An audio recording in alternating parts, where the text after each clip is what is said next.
আসসালামু আলাইকুম, it's me Noor নফিলের page থেকে চলে আসছি আপনাদের সাথে শেয়ার করতে গার্লিক মাশরুম রেসিপি।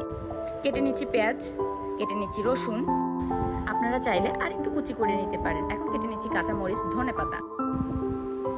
এখন মাশরুমগুলোকে স্লাইস করে কেটে নিচ্ছি। ফ্রাই প্যানে পরিমাণ মতো বাটার নিয়ে নিলাম, দিয়ে দিচ্ছি রসুন কুচি, পেঁয়াজ কুচি,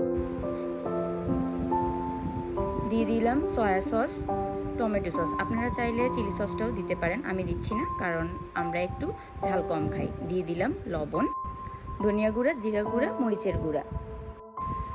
মাশরুমগুলো দিয়ে দিলাম।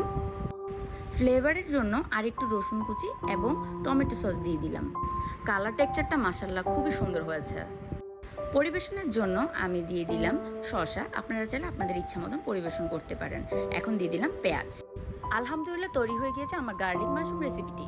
খাবারের পরে কি 1 কাপ চা না খেলে চলে? নিয়ে নিলাম ওনার পছন্দের ড্রাই কেক বাকারখানি।